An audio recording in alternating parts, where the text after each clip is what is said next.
শুভ সকাল বন্ধুরা।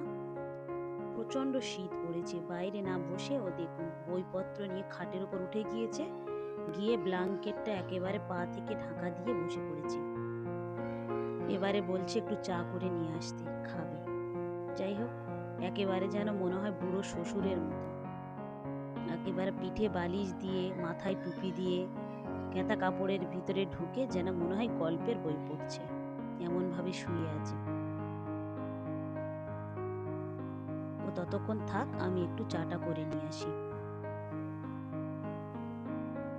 এই শীতের দিনে একদম মনে হচ্ছে না যে অন্য কোনো কাজ করি, শুধু মনে হচ্ছে যেন লেপ কাতার ভিতরে ঢুকে বসে থাকি।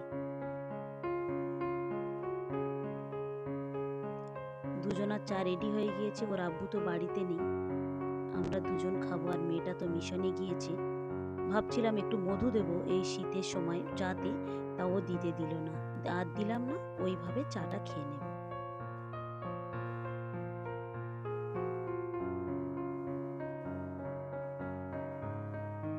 চাটাও খাবে, তাও ওর ভিতর থেকে বের হবে না, ব্ল্যাঙ্কেটের ভিতরে বসে বসেই চা খাবে।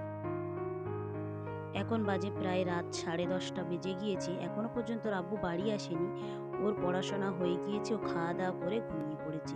শুধু পড়তে বসলে কিন্তু মন দিয়ে একেবারেই পড়ে না। দেখুন কোথায় এটা ওটা সেটা নিয়ে আসবে, আজকের পড়ার সময় এই কোথা থেকে এই বেলুন আর এই বলটা নিয়ে এসে ব্যাস সারাক্ষণ সে দুটোকে হাতে রেখে খেলা করছে একটু করে, আর একটু একটু পড়াশোনা করছে। স্কুল থেকে নাকি কিনেছে। পরের দিন সকালবেলা তাড়াহুড়ো করে রান্না করে নিয়েছি, নিয়ে ছেলেটাকে স্কুলে পাঠিয়ে দিচ্ছি, দিয়ে আমি একটু বের হবো, ওর আব্বুর সঙ্গে মিশনে যাব। মেয়েটার কয়েকটা জিনিসপত্র লাগবে, সেই জিনিসগুলো কিনে নিয়ে মেয়েটার কাছেই যাব।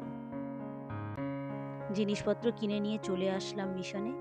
গেটটা খোলার সঙ্গে সঙ্গে দেখতে পেলাম ফতেমা জাহেরা আমাদের অপেক্ষায় দাঁড়িয়েছিল, কারণ ও জানতো যে আমি আজকেরে আসবো, সেই জন্যে। এই দেখুন, এই গেটটা খোলার সঙ্গে সঙ্গে কার দেখা যায় দেখুন,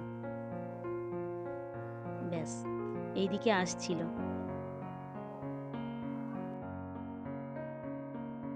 ভিতরে ঢুকে দেখলাম মিস্ত্রি কাজ করছে, একটা দরজা লাগাতে একটু বাকি ছিল, সেই কাজটাই করছে।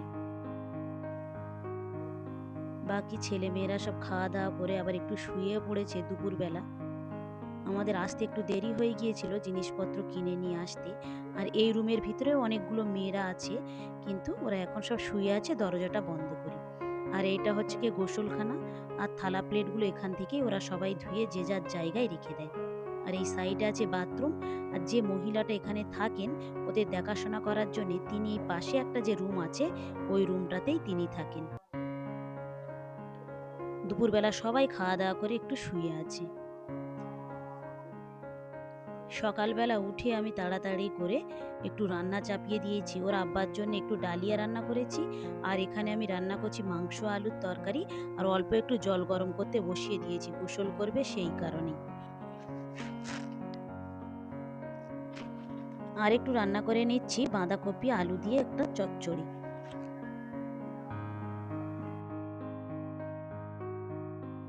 কালকে যখন মেয়ের জিনিসপত্রগুলো কিনতে গিয়েছিলাম, তখন ওখান থেকে এই পয়সা রাখা দুটো ঘট কিনেছিলাম, কি খুব সুন্দর দেখতে। ঘর দুটো কিনে আনার সঙ্গে সঙ্গে ছেলে কটা পয়সা পেয়েছে ওর ভিডিও করে দিয়েছে।